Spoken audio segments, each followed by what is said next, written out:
Olá, pessoal, boa noite. Boa noite, boa noite. Doutora Simone já está entrando aqui. O pessoal vai chegando. Boa noite, pessoal. Vou pedir uma coisa. Entra aqui nesse aviãozinho e indica para os seus amigos assistirem essa live que vai ser muito esclarecedora nesse mês de conscientização do autismo. Vou adicionar a doutora Simone aqui.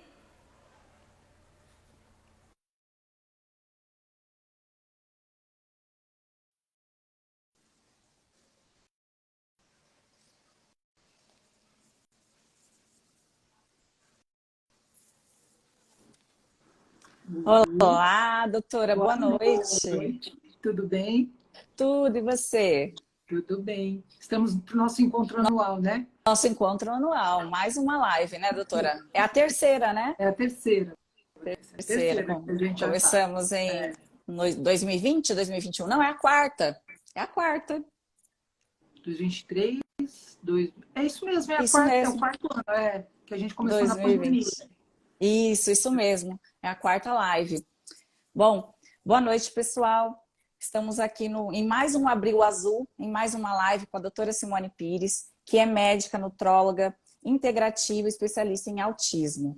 Doutora, conta pra gente um pouco da sua trajetória no autismo. Sei que nas outras lives você contou, mas temos muita gente nova aqui hoje. Então, vamos lá. Eu sou uma médica formada há muitos anos, tipo 30 anos. Poucos. 30 anos, né? Caminhando para os 30 anos. E eu já tinha feito uma residência em anestesia e algumas subespecialidades, como anestesia pediátrica, tinha me especializado em dor, em medicina chinesa. Uhum. Casei, tive filho. Meu filho, com 1 ano e meio, foi diagnosticado com autismo, foi em 2002. E aí eu me deparei aqui com uma situação. O pai do Felipe não é médico, não é da área, eu sou a médica da família. E a gente se deparou com uma situação que tinha bons neuros, tinha bons psiquiatras, mas não tinha acompanhamento terapêutico com psicóloga, bem, informação, estava no momento que começava no Brasil. Sim. E a Muito partir pouca informação, né? de Tudo demorou muito para chegar aqui. 2002, a gente tinha muito pouca gente, as pessoas que estavam começando a estudar ainda, então a gente pegou uma curva de aprendizado bem grande. E na parte de saúde, né, pensando, porque com o autismo vieram algumas outras coisas, vieram algumas alterações de distúrbio de sono, vieram algumas outras situações juntas, e na época existia um movimento, existe até hoje, chamado DEAN, que é Derrote o Autismo Agora, que foram médicos e um biólogo nos Estados Unidos que se juntaram para estudar sobre todas as alterações que tinham no autismo. Eles começaram o estudo, já tem 52 anos que tem esse instituto. E quando eu comecei a perguntar aqui no Brasil, quem já fez, quem já fez, quem já fez, ninguém tinha feito. Né? Então eu começo aí a trajetória de estudar sobre autismo. Encontrei, na época, uma mãe que morava nos Estados Unidos e ela acabava me passando as datas de quando iam ter os congressos e tudo mais. Então eu comecei a fazer a formação do DEM, depois eu fui para a formação do MAPS. O MAPS é o Pediatra de Crianças com Necessidades Especiais dos Estados Unidos. Nesse meio tempo todo, eu ainda fiz a medicina funcional pelos Estados Unidos. E aqui no Brasil, eu comecei a estudar a ortomolecular com o Dr. Efraim, fantástico. Aqui, assim, eu sou muito grata sempre, que eu Sim. acho que foi um dos principais, assim, professores de vida para mim. Sim, é a minha base também, doutor Efraim é a minha escola. Exatamente. Então, assim, eu fui fazer nutrologia, aqui no Brasil, fui fazer integrativa fora, depois quando lançou no Brasil, eu fiz no Brasil para ter uma questão de diploma validado aqui, Sim. com uma especialização na área. Fiz alguns cursos em autismo fora, que foi na Universidade da Califórnia, e alguns outros cursos que são de áreas terapêuticas, mas porque aqui não tinha. E aí eu fui fazendo uma mudança, né, 2002 até 2008 eu fui fazendo toda essa formação fora, fui fazer a ortomolecular aqui com o doutor Efraim, fui fazer a nutrologia com o pessoal da Bram, fui fazendo outras e outras coisas, né? E fui Não mudando, para. E não parei até Não hoje. paro. Não parei até hoje. Tô lá, vejo que você também está fazendo mais coisas. Sim. Ó, vou falar, ver aqui que o áudio está baixo. Vou Ah, falar acho que mais tá baixo. alto. Vou falar mais alto. E não paro, né? Em tudo que dá para fazer, mesmo que não tenha a ver com autismo, eu tento trazer para o autismo, para estudar o que pode ter. Tentei fazer homeopatia e tentei fazer homeopatia antroposófica, mas não é para mim. Eu acho Sim. fantástico, eu recomendo, mas não é o meu perfil. Uhum. E eu estudo a Ayurveda de curiosa, tá? Eu não sou médica ayurvédica, eu estudo a Ayurveda de curiosa, que eu tô para entender algumas coisas e também encaminho para pessoas que eu acho que são melhores, que estudam, que sabem. E é isso, e não paro. E não paro. Continua. Não pode parar, né, E doutora? não paro, e não paro. E aí, com um projeto de doutorado e com algumas outras coisas acontecendo, com algumas linhas de pesquisa acontecendo simultaneamente, Sim. para a gente tentar divulgar um pouco mais sobre o que é o integrativo para o autismo, para desmistificar um pouco, porque ainda as pessoas têm muito preconceito, né, Vanessa? Muito preconceito, né? Até o objetivo dessa live realmente não é só conscientizar, né? É apoiar, capacitar, incluir o autista, né? No dia a dia de todos. E trazer Porque ainda existe profissionais, muito, né? sim, existe muito preconceito e existe muita falta de informação sobre tratamentos, sobre diagnóstico, né? Muitas crianças são diagnosticadas muito tarde. Ainda são. E assim, a gente tem a questão do diagnóstico, eu acredito que ele vai melhorar, porque se a gente compara 2023 com 2002, se fala muito mais, a mídia está muito mais aberta, a gente tem as caminhadas, tem as conscientizações, tem os grupos, tem muita coisa acontecendo. Agora, a parte clínica ainda é muito relegada, né? Ela é muito colocada de lado, então muitos comportamentos é visto como dentro do autismo, mas esquece que tem ali uma pessoa e que ela Sim, pode ter algum tipo de enfermidade que está provocando, por ela não se comunicar, ela sim, está tendo um comportamento diferente, que às vezes não com é nem tão certeza. bom. E um bom tratamento vai melhorar a qualidade de vida desse paciente e dos pais, E, né, doutora? exatamente. Olha a Renatinha aí já. Ah, a Renata chegou. E Deu aí a tempo, né, gente, Rê? e a gente tem que agradecer, né, Sidone, porque eu sei que abraçou, abraça tudo que eu peço. Assim, a gente tem um time fantástico, com quem eu falo com a Dani, com a Renata, com a Sim. Lu, com a Patrícia, né, o Jean, que é o pessoal Uhum. com quem eu falo, que eu tenho mais contato.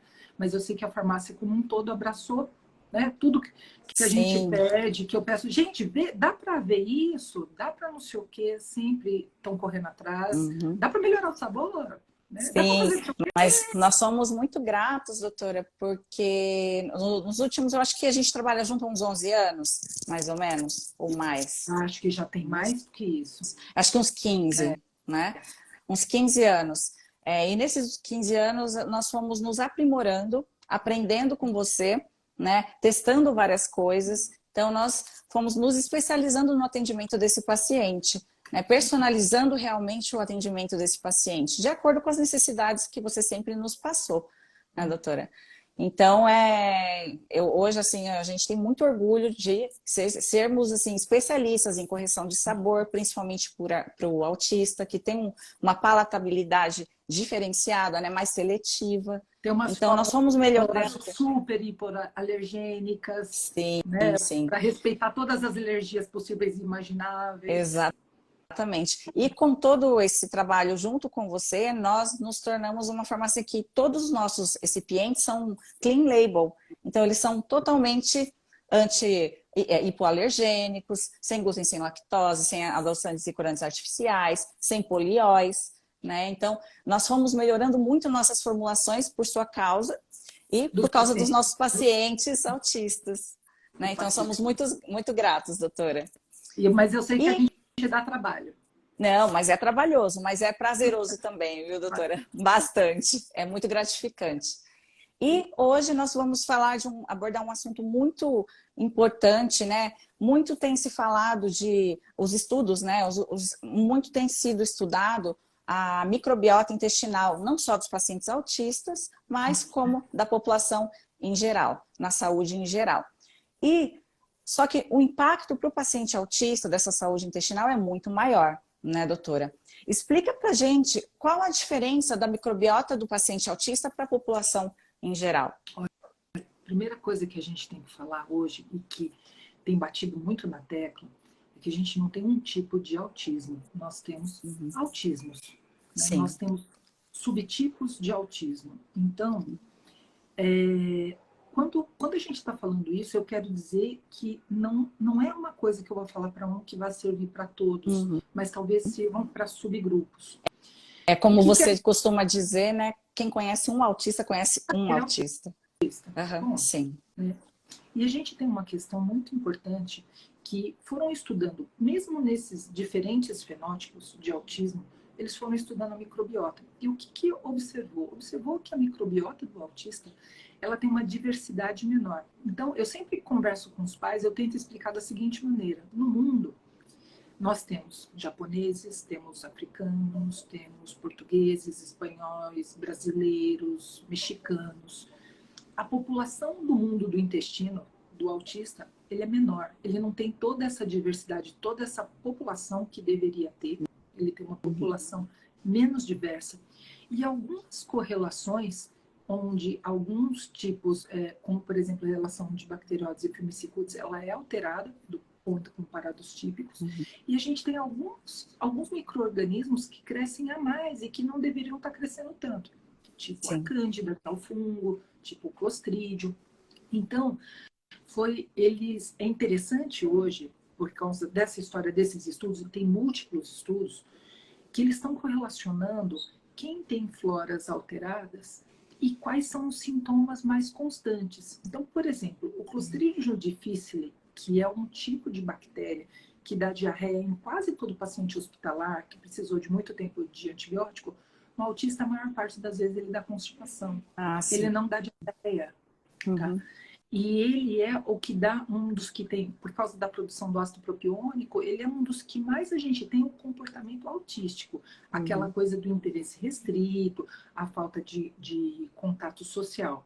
Em compensação, quando a gente tem o pessoal do filo da proteobactérias, a gente tem muito mais o perfil alérgico. Aquele autista que considera-se o alérgico cerebral, que muitas vezes a gente ouve esse termo, geralmente, quando você vai estudar a população desse intestino, o que tem mais são as proteobactérias. Só que, Vanessa, a gente tem muito pouco estudo ainda para uma população tão grande. E a gente só vai estudar mesmo quem é muito severo, né? Você não costuma, por exemplo, eu não vou pedir um bioma, um microbioma, de um paciente que é um paciente nível 1 de suporte, que é um cara que está precisando de uma ajuda ou outra. A gente geralmente vai pedir um estudo mais específico da microbiota para quem é um nível 3, né? Os níveis de autismo, nível 1, 2, 3. O 1 é o cara que precisa de algum suporte, o 2 precisa um pouco mais e o 3 precisa de um suporte muito importante. Bem maior. Então, geralmente, o que a gente vai estudar é no 3. 3. Ou o paciente que está tendo muita diarreia, ou que a constipação que nunca melhora. Então, mesmo na literatura, a gente tem hoje em dia está muito legal, porque quem está estudando está tentando associar o que tem de diferente e qual é o comportamento e quais são os outros marcadores. Olha então, que bacana. Você tem propiônico, você tem ácido acético, cressol, amônio. Aí fica muito mais específico até para tratar, né, doutora? Até para tratar. Até para a gente escolher qual é o nosso probiótico, quanto tempo a gente vai fazer, porque ainda a gente faz muitas coisas às cegas. Né? Eu deixo a farmácia louca e os pacientes loucos, porque eu altero toda hora lactobacilos, eu não deixo ficar muito tempo. Tem um paciente que a mãe está aqui, que eu altero lactobacilos a cada 15 dias, porque a gente percebe que na terceira semana ele muda o comportamento. Olha só. Então, realmente, o comportamento de cada probiótico vai ser de uma forma em cada paciente, né, doutora? Vai de ser forma de uma diferente. forma, e a gente sempre pede para a família, olha, observe melhor um pouco o que está acontecendo com o seu filho, quando a gente está usando essa cepa. às vezes, eu sei que não é uma coisa muito interessante para a gente fazer, mas tem muitos trabalhos que associam algumas cepas com algumas reações. Então, Uhum, esses pacientes que são muito alérgicos, eu começo assim, ó, nós vamos usar uma cepa que existe trabalhos falando que ajuda na alergia. Vamos observar se uhum. melhora ou não, né? E a microbiota deles E é uma sempre de microbiota. forma isolada, né, doutora? Então, Vanessa, eu tento começar de forma isolada, porque para a gente ver as reações. E depois, quando os meninos estão bem, ou quando eu tenho algum exame mais específico, daí eu começo a unir. Tem alguns trabalhos que foram feitos com cepas isoladas e eles falam, é muito interessante isso, para você não usar num período maior de 90 dias, porque você tem uma chance maior de fazer desbiose nesse paciente. Olha que interessante. Então, mesmo, às vezes, eu sei que tem muita gente que estuda hoje, que faz modulação intestinal, da flora, tudo mais, e sempre eu tento, né, olha, gente, procura alternar, não faz aquele pool de lactobacilos e deixa lá o mesmo pool por 12 meses. Tem Uhum. famílias que, às vezes, querem comprar um tipo de probiótico fora e usam o mesmo probiótico por muito tempo, e eu começo, é interessante a gente ter outras famílias aí, fazer uma questão um pouco mais mesclada. Por quê? Porque os trabalhos, eles mostram, eles não são conclusivos, Uhum. se você usar cepa única ou pool de cepas, eles não são Sim, conclusivos nisso, tá? Tem um trabalho falando muito bem de cepa única, mas é um só. sim. Todo, e todos os outros, eles usaram com critérios específicos. O que é legal hoje que eu acho é que não está tão empírico. Então, por exemplo, eu vou usar um lactobacilo X, mas eu vou usar, a minha proposta é usar 3 meses, eu vou fazer antes. Tem uns testes que a gente faz no autismo, tá? Então, a Uhum. gente pode usar um teste chamado Vineland, que é de troca social, a gente pode fazer o CARS, pode fazer o ABC, que é o ABC Irritability, o checklist. E o que eles têm feito? Eles têm pego as crianças, feito alguns testes antes, como esse Vineland, como esse BC, e depois de 12 semanas, eles vão lá e mostram fazendo de novo.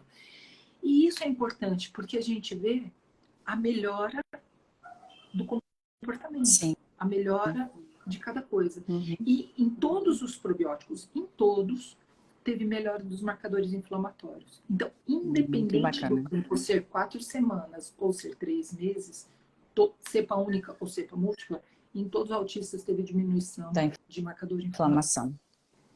Ah, isso é muito bacana. E, doutora, eu estava lendo uns estudos, eu vi que 88% dos autistas têm algum problema gastrointestinal, né? Então, é uma parcela muito grande do paciente autista Que que tem. pode ter alguma alteração, né? Quais seriam essas alterações gastrointestinais, doutora? Aqui a gente começa antes do diagnóstico de autismo, refluxo gastroesofágico, tá? Uhum, Que boa sim. parte tem. E alguns vão ter esofagite eosinofílica. Depois do diagnóstico, né, que aí geralmente vai... Aqui no Brasil ainda a média é 9 anos, tá? Mas aqui a gente já consegue ter uma ideia de um fator de risco com a questão ali do 1 ano e meio aos 3 anos, já fala em Uhum, autismo. E muitas sim. vezes a gente tem o fator mais correlato é a constipação. Uhum, E quanto sim, pior a constipação, pior é o comportamento autístico, no sim. comportamento, na questão do disruptivo. Isso já existe uma correlação, isso já está provado. O que Uhum, a gente não sabe, Vanessa, é a patogênese dessa desbiose e dessa constipação. Porque acreditava-se sempre, como o autista é um pró-inflamado, que isso daí era uma inflamação, uma pró-inflamação que ele tinha e ele repercutia no intestino. Como no cérebro, a gente sabe que a maior parte dos autistas tem uma neuroinflamação, tem uma sim. encefalite. Tá? A maior Uhum, parte. São poucos os que a gente tem que começar antes. Vamos lá. Autismo tem fator multifatorial. sim. Na base genética, eu tenho 20% que é monogênico, síndrome de Rett, Uhum, Fila, que são aquelas síndromes mais complexas. Eu tenho uns 40% que é poligênico, que a gente não uhum, sabe exatamente qual foi o gene que mais contribuiu, mas que tem vários genes que contribuem. E eu aham, tenho uma parcela da população que a gente não descobriu ainda, que tá aquela coisa, acredita que tem um terreno genético propício para isso, mas que não sim. consegue identificar. Mas a epigenética também é um Exato. fator extremamente Não, importante, né? a epigenética entra nesse poligen e nesse pessoal da área nebulosa. Uhum. Tá? Ela Sim. entra aqui. Os monogênicos, que a gente está aqui no Phylomectinide, na RET, esses não. Esses a gente sabe que a epigenética vai piorar algumas coisas, Uhum. tá? Mas Sim. eles têm um gene muito forte, né, para a questão do TER. Enfim, então a gente começou primeiro com essa história da etiologia. Quando eu tenho essa coisa da etiologia e tem os subtipos que vêm aparecendo, eu acabo tendo algumas outras alterações gastrointestinais. Então, por exemplo, a Uhum. síndrome de Rett, ela tem a constipação não só por conta da desbiose, ela tem a constipação porque ela tem uma disfunção mitocondrial. E quando foi se estudar essa história da constipação, da inflamação, dos marcadores, levantou-se duas hipóteses. A primeira da inflamação e a Uhum. segunda de uma disfunção autonômica por conta do sensorial. No último congresso do Dr. Efraim, eu falei sobre desautonomia dos autistas. Sim. Porque é uma coisa que está passando. E ele agora começou a falar de desautonomia nos Sim. adultos. Né? Exatamente. Ele Por até quê? escreveu um livro sobre desautonomia, né? Isso. Por quê? Porque é uma coisa que, dentro do autista, nunca estava sendo levantada. A gente começou a encontrar muito em adolescente e está sendo agora, desde 2022, com vários trabalhos perguntando se as respostas, se essa hiperresposta sensorial abdominal Uhum. tem a ver com essa questão do sistema nervoso autônomo e do vago, que é um outro caminho. O que é importante de tudo isso? Que a gente tem marcadores inflamatórios, que a representação física mais frequente é a constipação, e que é a pior. Quanto mais Uhum. constipação, mais eu tenho comportamento disruptivo. Mas Sim. eu tenho alguns casos com diarreia, eu tenho seletividade alimentar, que aí entram outros fatores como sensorial, refluxo, a colite. Eu tenho Uhum. meninos com diminuição de enzimas para a diminuição das sacaridases, a própria desbiose, o próprio leaky gut. Então, um vai puxando o outro, um vai Sim. trazendo o outro. Então, assim, Vira ó, um ciclo, né, vicioso. eu tenho um processo pró-inflamatório, vou lá, começo as minhas tight juntos começam a ficar separados, faço um leaky gut, o leaky gut facilita a desbiose mantém o leaky gut, que é um intestino hiperpermeável, e eu vou piorando a desbiose e vou piorando cada vez mais uma coisa e outra. Uhum. E aí vem aquelas famílias, porque eu tenho várias famílias aqui, então eu posso soltar o verbo. Vem Sim. aquelas famílias achando que eu vou dar probiótico, pré-biótico, pós-biótico e enzima e vou resolver tudo. Uhum. E eles não querem mudar o terreno que é a dieta. Uhum. E a dietoterapia, né, faz toda a diferença, principalmente Pastor, na população da microbiota, né, doutora? exatamente. A população da microbiota, a gente sabe que a top das dietas é a cetogênica, né? Uhum. É a top. Sim. Que é estudada desde 1920 para epilepsia, mas que a gente Uhum. sabe hoje o quanto ela muda os marcadores gastrointestinais. Sim. Tem vários relatos de estudos, a cetogênica e a carboidrato específica, elas são as que a gente tem mais relato de resultados positivos para pessoas no autismo. Uhum. O grande problema, Vanessa, que eu vejo, além das crianças que têm seletividade, é que não é uma dieta fácil de ser seguida por muito tempo. Você Sim. Uhum. é diferente do FODMAP, que você faz lá uma proposta de 20 dias a um mês, né? Graças Uhum. a Deus, a nutricionista vai fazer essa proposta, né? É Sim. ela que vai montar o planejamento alimentar, tal, tudo mais. A gente, como médico, conversa com a nutricionista, poxa, agora um FODMAP ia ser tão interessante, né? E talvez uma cetogênica na consequência. Mas os melhores relatos para melhora da microbiota do autista é a história da cetogênica. E em Ainda é segundo momento, cetogênica, né? no segundo momento, FODMAP. Uhum. E aí, quando tem aquelas famílias que estão na angústia, vamos comprar biscoito sem glúten, vamos comprar isso para minha gente, eu quero comida. Sim, é Né? Eu comida de quero verdade, né? comida. Uhum. Né? E aí eu acabo estressando um pouco as famílias, né, Uhum. por conta dessa história, porque às vezes a gente tem que melhorar primeiro a seletividade. E o autista, ele pode ter seletividade alimentar porque ele tem dor, Sim. porque E ele tem um muitas vezes ele transtorno não fala, sensorial. né? Ele não consegue expressar a dor, é claro que ele vai ficar irritado, a irritabilidade aumenta, né, E não doutora? vai aceitar algumas coisas, vai Sim. associar, né? A gente Uhum. tem um transtorno sensorial, que é aquela coisa que tem pessoas que têm transtorno sensorial e não têm autismo. Então, vou te Aham. dar um exemplo na vida, né? Sim. Assim, olha, não como pastoso, ou não como a comida da cor amarela, ou eu Uhum. não como comida com grão, bolinha, ervilha, milho e tal. Então, isso Sim. podem ser transtornos sensoriais, tá? Uhum. E é um dos becos do autismo, e o outro é a questão comportamental, é a rigidez da mudança. Uhum. Eu acho que na seletividade, tá? Apesar do autista ser mais rígido, o que menos tem impacto é a rigidez. O sensorial é o mais gritante. Ah, o sensorial. É o mais gritante. Tá? Sim. A dor a gente consegue ainda melhorar, tem muitas estratégias para melhorar, mas o sensorial, eu dependo de ter uma equipe trabalhando integração sensorial junto.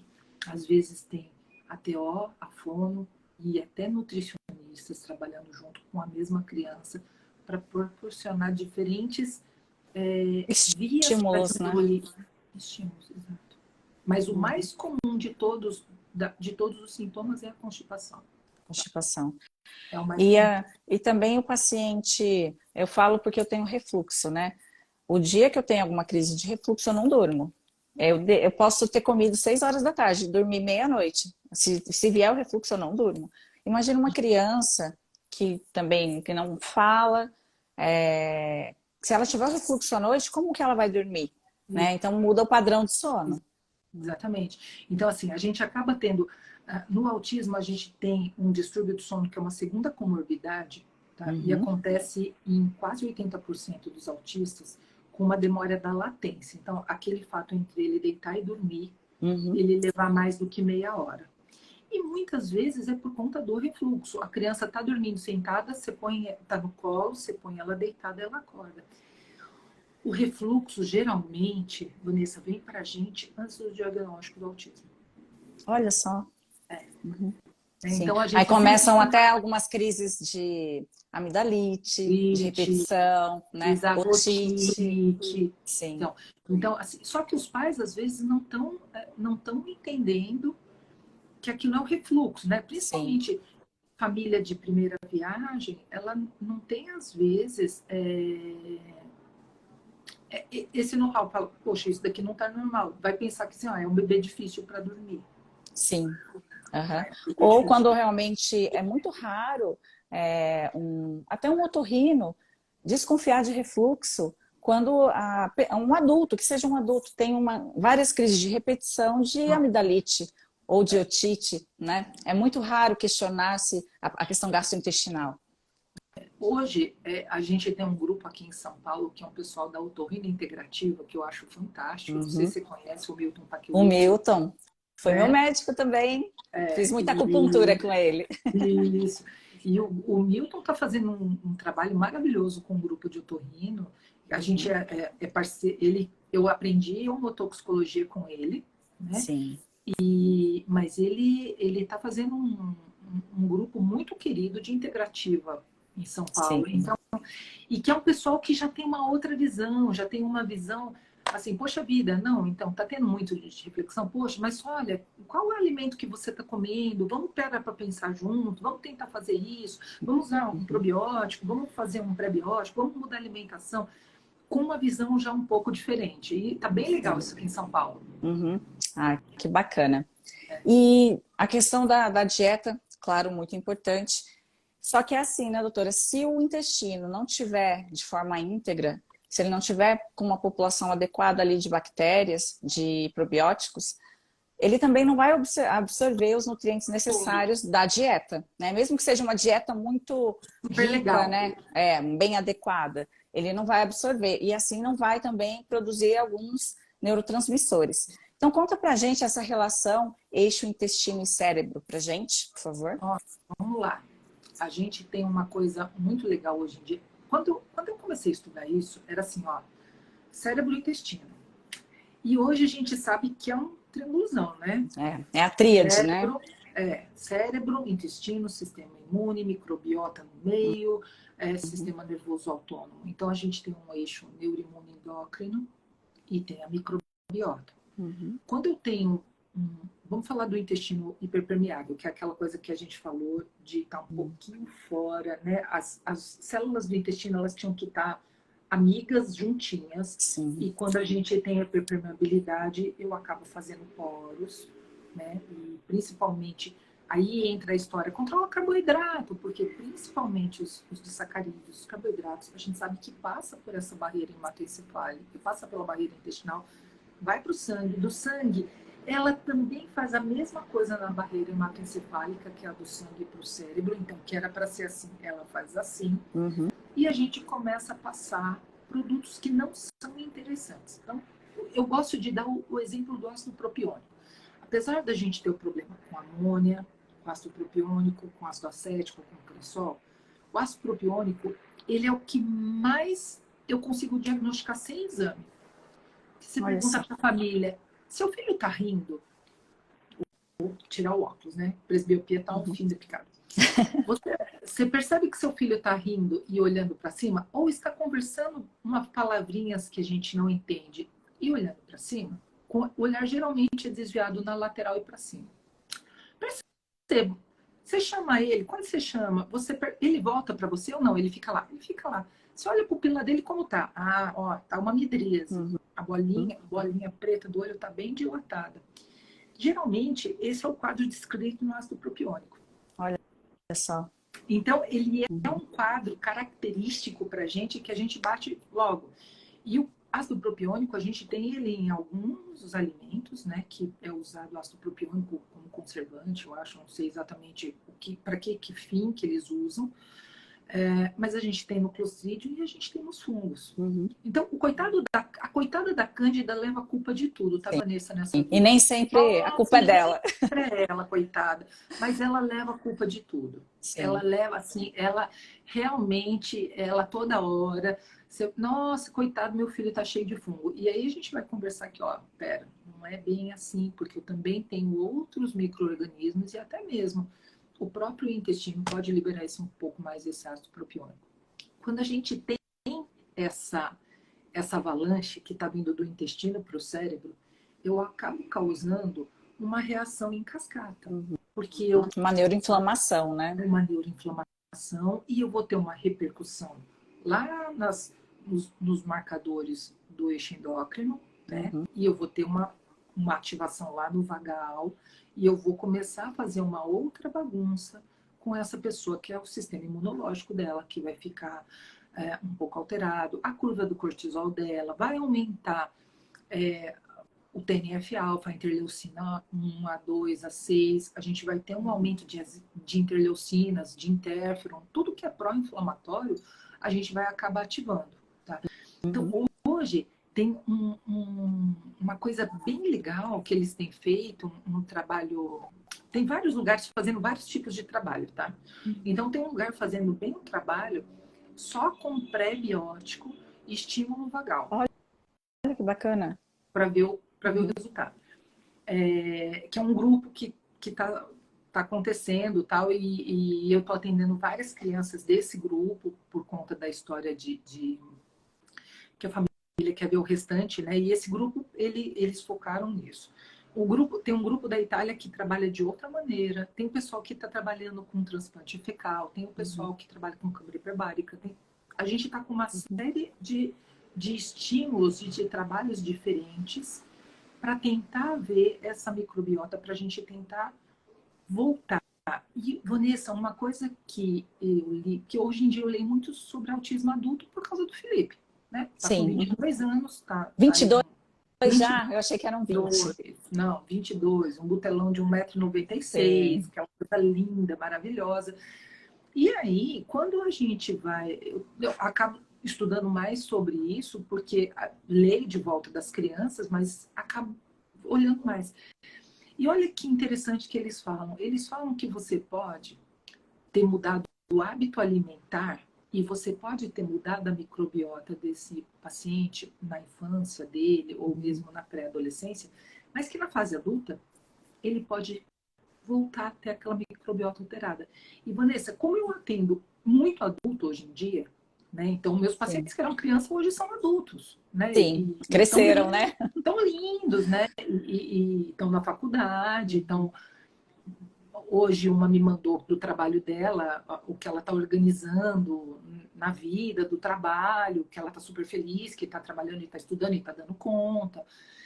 Então, é interessante porque aí eu tenho recebido muito adulto que não teve tratamento na infância, ou que era aquele adulto com nível de suporte 1, que antigamente era chamado de leve, e que na fase adulta teve algumas alterações de comportamento. Não que piorou o autismo, mas teve umas alterações. Piorou o social, piorou o contexto da ansiedade, piorou a depressão.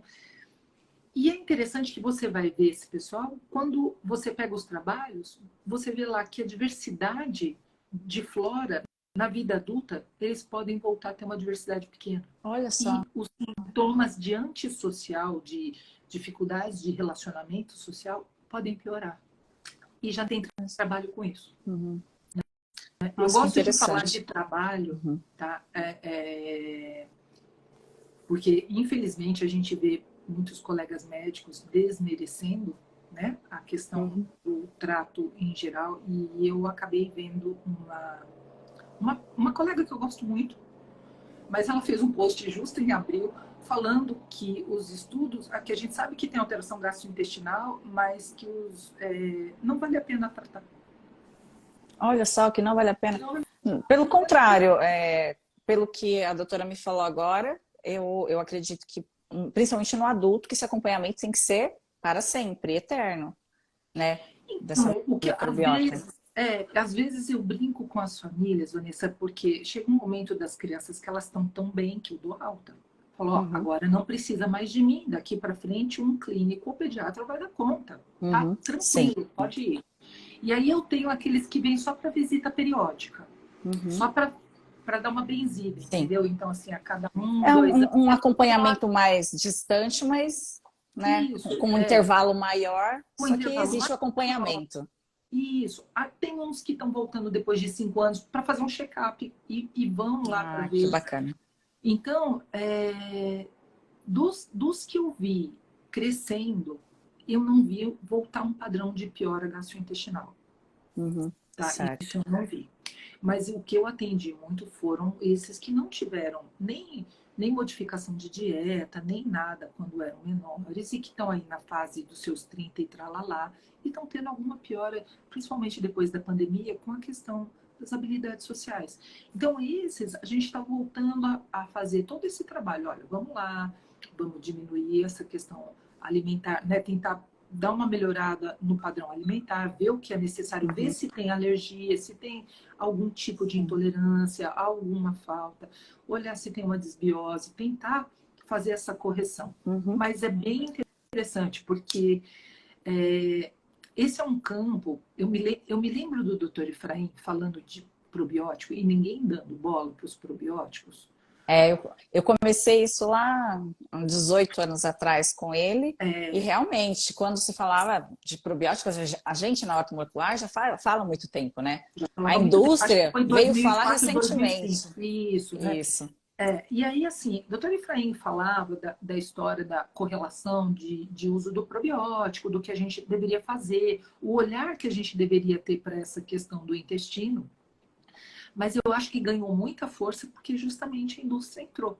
E a Sim, indústria quer exatamente. fomentar todo esse tipo de pesquisa. Uhum. Né? Então, Sim. eu me lembro do congresso de 2019, que a gente estava falando, eu falei, gente, eu estou falando isso há 30 anos atrás, mas agora a indústria entrou e tem um monte de trabalho para provar o que a gente já Aí falou ganhou lá atrás. força. Né? Exatamente. Então, assim, ótimo, que bom Sim, que hoje porque em dia a disseminou gente, mais informação, né? e que As pessoas cuidam mais e se preocupam com isso. sabe, que a gente tem mais esse olhar que e não é só o autismo, né, gente? Eu estou lá com os pacientes de Alzheimer e a gente sabe que faz a diferença na vida também da pessoa com Alzheimer. O paciente com ansiedade e depressão, Uhum. que a gente sabe do impacto, né? Hoje, agora em março, saiu um trabalho só sobre cepas para TDAH. Olha. Então, Olha quer só. dizer, cada vez mais está tentando entrar nesse mundo específico de, ó, qual é o melhor, por quanto tempo eu vou usar, o que eu vou usar, de que maneira eu vou fazer, como eu vou estimular essa família de probiótico, eu vou associar junto um pré-biótico na mesma hora, eu vou dar um alimento como pré-biótico, que pós-biótico eu vou usar, Uhum. né? Então, tem muita coisa hoje e se você for pegar os trabalhos que vieram de 2020 para cá, primeiro que a China está lotando de trabalho, né? Sim. Tá lotando. Então, assim, você tem que ter um cuidado danado para ler os trabalhos deles, às vezes que tem alguns viés ali meio esquisitos, né? Olhar a metodologia que eles estão fazendo, mas tem muito trabalho em vivo, tem muito trabalho em camundongo, esses a gente já tem há Há anos-luz, muito e tempo. eles já tem muito tempo, mas a gente está tendo os trabalhos em vivo com os pacientes da ansiedade, da depressão, do autismo, do Alzheimer, todos esses, Uhum. né? Então, assim, Sim. o olhar da microbiota na saúde mental, eu acho que deveria ser Ser o início de tudo, né? Eu acho. ali, Início de em qualquer todo, tratamento, né? Exatamente. né? Então, quando a gente fala no autismo, eu sempre bato na tecla, olha, o mais importante, a gente tem que oferecer terapia, né? Uhum. Mas, assim, Sim. é aquele primeiro segundo. Tá na desconfiança que tem autismo? Vamos lá. Fono psicoteórico para ontem. Se não tá na escola, vamos para a escola. Uhum. É o primeiro mês, né? E no paralelo, a gente começar a investigar a saúde. Porque se essa criança não dormir por conta de um refluxo, ou se ela tiver uma dor, ou se ela tiver qualquer outra coisa, ela não vai conseguir render nem na escola, nem na Uhum. terapia. Exatamente. O desenvolvimento dela vai ser totalmente prejudicado, né? Tem um paciente, Vanessa, que eu gosto muito de dar o exemplo dele, que é o seguinte, ele chegou para mim, ele já estava com 12 anos. Ele sempre foi uma criança muito tranquila, não verbal, mas um menino muito tranquilo. Na Uhum. época não estava disseminado tanto como está a comunicação alternativa, tá? E ele entrava no carro, ele era um pouquinho mais velho que o Felipe.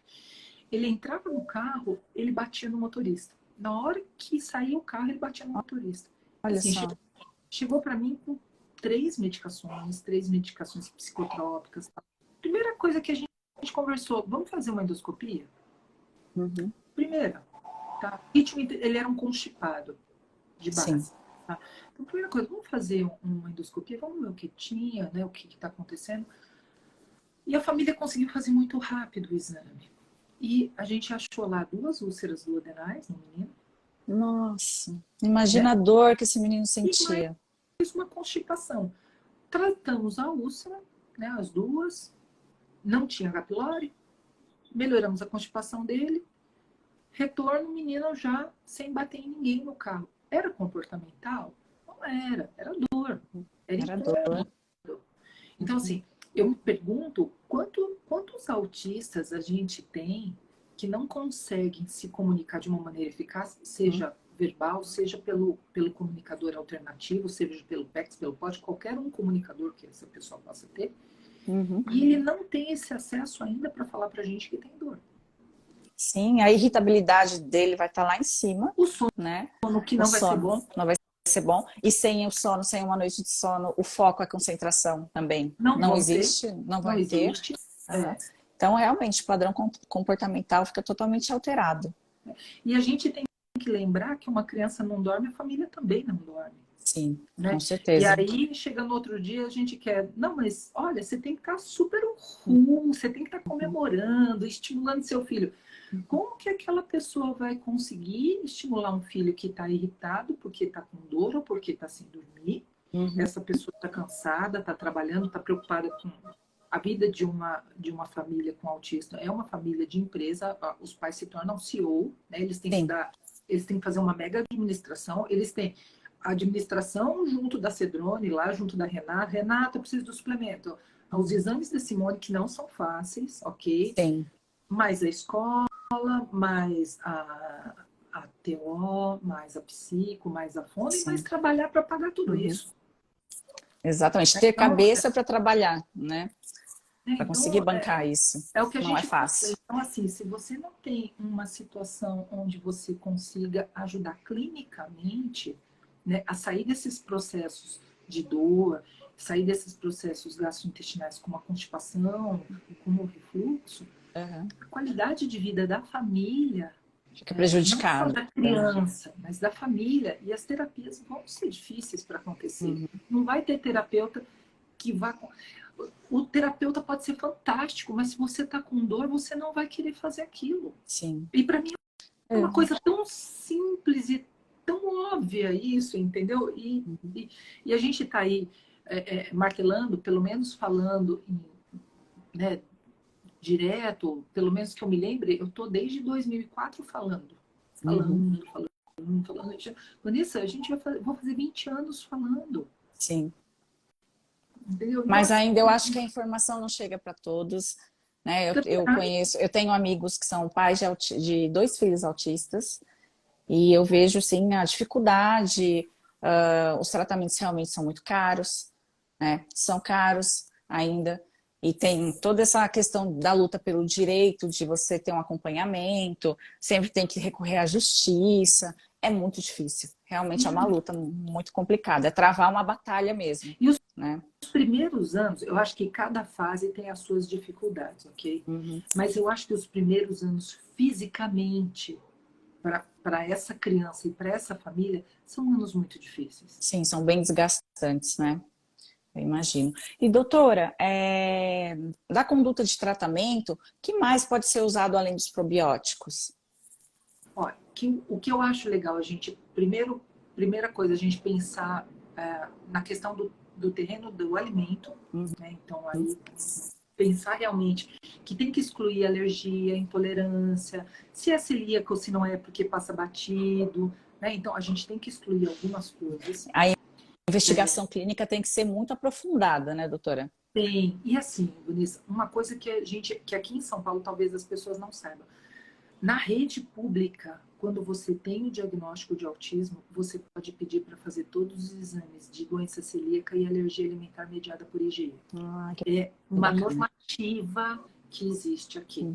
Tá? E já É existe, importante, gente. Tem muita gente aqui que eu tenho certeza que não sabe. É uma coisa que a gente tem no estado de São Paulo já há mais de 25 anos. É mais antiga que o Felipe, isso, tá? E não fui eu que consegui, foi uma outra mãe. Tá? E mãe, que foi lá também batalhar.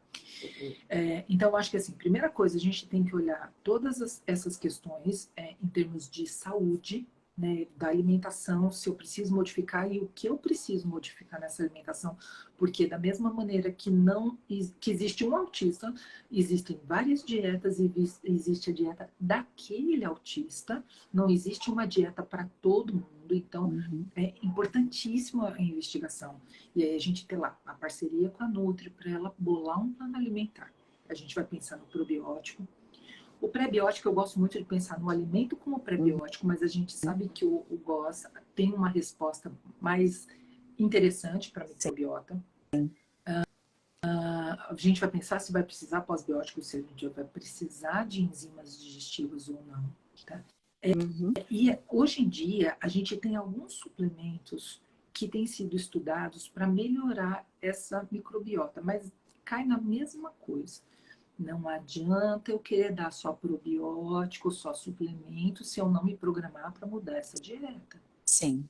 É um conjunto, né? Tem que começar, mesmo que seja uma coisinha por dia. Poxa vida, quantos anos não levou para introduzir aquele alimento? Mas tentar.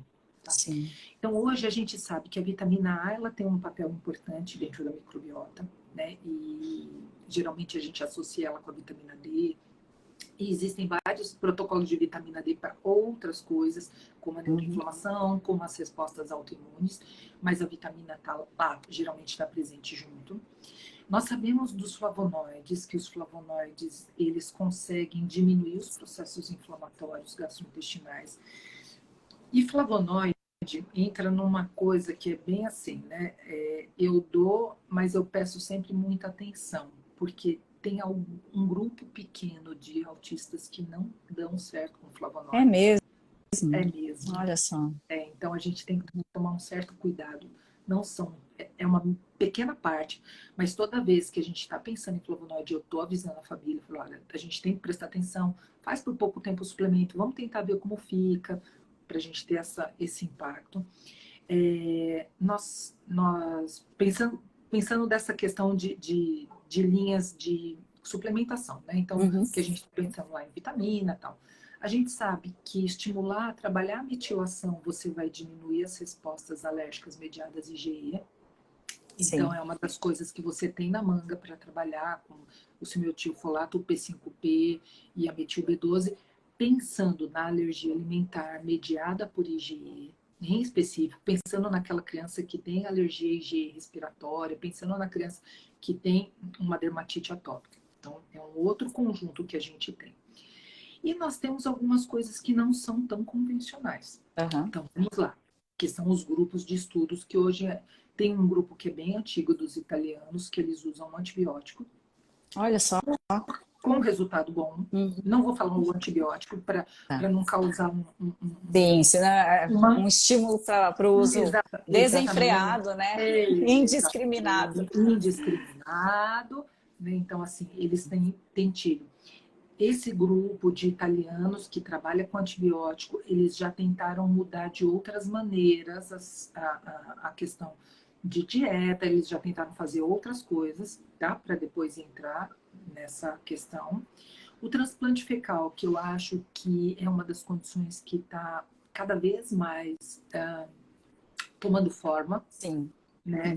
E a gente muito mais real, né, hoje para nós. A gente vê resultados e a gente tem resultados de TX fecal com mudança de comportamento do TEA. E aí tem umas coisas que são interessantes para a gente falar, porque assim, no transplante fecal, tem famílias que vão lá, fazem um transplante fecal e não dão continuidade. A criança melhora e elas não dão continuidade na mudança dessa flora. E a criança regride. Aí ela regride. Regride, tá? Então, assim, o TX, ele dá um espetáculo de melhora, mas você tem que fazer uma manutenção aí com probiótico, você tem que fazer manutenção com dieta. E eu sou muito cautelosa quando a gente quer pensar em, vamos diminuir tal suplemento, ou vamos, quer retornar com algum alimento. Então, assim, olha, vamos devagar, não precisa ser uma coisa rápida. Se a criança teve muitos problemas com muitos alimentos, não vamos voltar todos de uma vez, vamos um por vez, né? Vamos conversar com a Nutri, qual que ela acha que seria o melhor também para a gente introduzir de uma maneira devagar. E a câmara hiperbárica, né, que são trabalhos antigos, já usados, com uma mudança da flora, mas a câmara hiperbárica ela foi usada muito mais pela questão do Clostridium do que propriamente para a diversidade da flora, só que a gente viu que tem uma diversidade. Né? Então, ela melhora essa diversidade, ela melhora essa relação. É mais um estímulo, né? É mais um estímulo. Hoje em dia, eu não sei, eu sei que tem muita gente que faz ozônio, mas eu não sei te dizer se a gente tem um estudo de antes e depois do ozônio mostrando se mudou. Porque o ozônio, para mim, ele é como se ele estivesse fazendo um reset, né? Ele vai lá e ele faz uma varredura. Então, mas nessa recolonização, né, a gente não sabe se ela continua sendo deficiente, né? Ou não. Então, assim, o ozônio, eu não vi nenhum trabalho estudando ainda o pré e o pós com mudança de diversidade, tá? Então, não sei te dizer, pode ser até que tenha, mas eu procurei e não achei nada a respeito. E a gente sabe, assim, que dependendo da faixa etária que está essa pessoa, né? Então, se eu tô com uma criança muito pequena, com um sistema imune, ainda que não ficou maturo, eu sempre tenho um cuidado maior de falar, isso daqui a gente vai até tal idade, isso daqui a gente vai fazer por tanto tempo e tem que reavaliar daqui a um certo tempo. Esses adultos que eu te peguei, que eu falei para você, que vieram desde a pandemia para cá, que são adultos que nunca fizeram nada, que estão chegando a primeira vez no consultório, eu já brinco com eles assim, vai casar com mudança de vida, estilo de vida, porque daí também entra história de exercício físico, vai casar com mudança de estilo de vida, né? Não rola mais divórcio. O Felipe, obrigatoriamente, ele tem que ir na academia todo dia. Todo dia. Todo dia. Aí eu vejo que você posta, muitas vezes. Tá Querendo ou certo. não, ele tá comigo lá todo dia na academia. E o dia que não tá na academia igual hoje, não vamos na academia, não vamos. Vamos Uhum. caminhar. Então vai lá. Alguma X, atividade física X faz. passos para a gente fazer todo dia e tal. E ele mesmo já começa para mim no meio do caminho, né? Porque ele é engraçado. Ele às vezes fica ouvindo a live, então às vezes ele fica assim para mim. Tem que caminhar para aumentar o oxigênio, porque tem que diminuir a inflamação intestinal, tem que fazer que não tenha Já leite. decorou tudo. Ele já decorou tudo. Eu acho assim, eu já posso Sim. colocar ele de consultor paralelo ali Sensacional. para tirar dúvidas, né? Então, eu brinco sempre na tecla, eu ponho metas para as famílias, né? Então, Uhum. eu trabalho com... Eu acho que trabalhar com família, a gente tem uma facilidade maior se... Eu gosto muito da parceria, de falar o que você dá conta. Aí Uhum. eu te falo o ideal. Eu falo, Vanessa, o ideal, eu quero que você tenha uma atividade aeróbica, que é brincar, que é fazer isso, andar de bicicleta, jogar bola, mas eu quero que você tenha no mínimo 20 minutos contínuos. Serve a Sim. natação? Não, não serve a natação porque criança para brincar. Não Para serve. toda hora. Para É toda. verdade. Então, assim, mas andar com uma bicicleta, fazer um pula-pula, tá valendo. Então, às vezes a gente coloca alguns objetivos, né? Então, olha, para a criança tal. Então, eu quero que tenha tanto tempo de atividade aeróbica, eu quero que mude isso, eu quero que hidrate de tal maneira, porque muitos autistas não tomam água, e aí é Uhum. muito difícil, e a gente tem que avisar que a água é essencial para essa microbiota, que não existe vida sem água. Então, tem várias coisinhas que vão influenciar nessa questão da criança. Eu tenho um paciente que ele está com 30 anos. E hoje em dia ele trabalha com coisas do Japão. Tá? O trabalho dele é do Japão. Por que ele trabalha com coisas do Japão? Porque ele não consegue ficar de dia acordado, Vanessa. Uhum. O biorritmo dele É ele diferente, é né? É diferente, alterado. é alterado. Então, como ele disse para mim, ele não gosta da luz do sol. Uhum. Só que quando ele chegou para mim, ele não tomava água, tá? Ele só Olha tomava só. Coca-Cola. Nossa, Coca-Cola. Coca-Cola. Meu Então, Deus. hoje a gente já conseguiu ter essa mudança, esse paradigma. Ele faz tratamento comigo há alguns anos. Uhum. Mas é um cara que ele não conseguiu frequentar uma faculdade, ele tem muitas boas habilidades, mas ele não conseguia usar esse ritmo da manhã. O que ele acabou fazendo? Acabou estudando muita coisa EAD, muita, Uhum. muita, muita. E foi E, trabalhar no e horário hoje em dia trabalha com o que povo do se Japão, encaixa, né? Olha que que se legal. encaixa na vida dele e tá bem. Aí a gente explica para ele a questão do cortisol, explico isso, eu explico para todas as famílias que tem que dormir cedo, que tem que ter tantas horas de sono. Mas a gente quer o ritmo da casa é dormir meia-noite. Minha gente, tem uma criança em casa, vamos trazer isso mais para perto, Sim. né? E aos poucos a gente ir modificando. Porque não adianta só eu querer dar probiótico e suplemento e esperar que isso faça Não, milagre.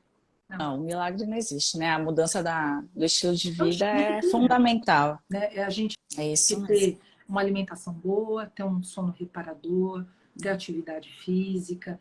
E eu brinco que a atividade física ela serve para várias coisas.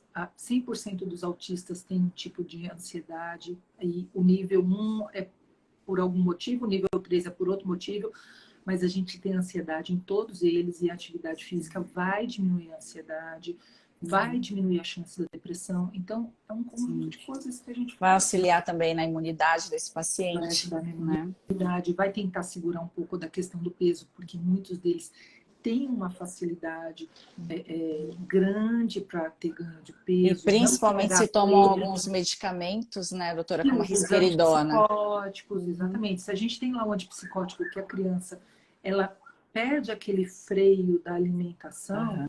e risperidona é bem interessante, né? A risperidona, não falando bem nem falando mal. Quando a gente precisa usar, ela é usada. Sim. Mas é o seguinte, no primeiro mês ela tem um fator anti-inflamatório fantástico. Ela faz anti-inflamação cerebral, ela faz anti-inflamação intestinal. Depois de um tempo ela começa a inflamar o intestino. Olha só. né? E aí a gente evolui para uma síndrome metabólica e outras coisinhas mais. Então, ela é muito interessante porque a gente fala, olha, a risperidona tem uma lua de mel no primeiro ano, no primeiro mês, que todo mundo fica apaixonado, mas depois você perde essa lua de mel. Com certeza. Então, e se não mudar o resto, ela também não vai conseguir melhorar muita coisa. Não vai fazer o milagre, né, doutora? Bom, doutora, estamos com o tempo aqui, ó, já acabando. Passou muito rápido, né? Como sempre. Mas eu agradeço, doutora. Eu acho que a live foi muito esclarecedora, tanto para os pais que estão aqui presentes, e também tem muitos nutricionistas e médicos aqui presentes também. Outros profissionais. Outros profissionais. Tem psicóloga. Temos tem sim. Fisioterapeuta. Então, sim, foi muito esclarecedora. Então, no ano que vem a gente volta com mais uma live, né, doutora? Para disseminar mais informação. Isso todo mesmo. Mundo. Vanessa, muito obrigada pela oportunidade, muito obrigada pela parceria sempre. Eu que agradeço, né? Doutora, de coração. Que a farmácia também faz a divulgação, a parte da Simone, vocês sempre estão divulgando aí sobre o autismo e auxiliando vários outros médicos, vários outros nutris que também estão no caminho. Sim, com a sua ajuda, viu, doutora? Obrigada mesmo, de coração. Obrigada, pessoal, pela audiência. Beijo. Beijo, doutora. Boa noite. Boa noite.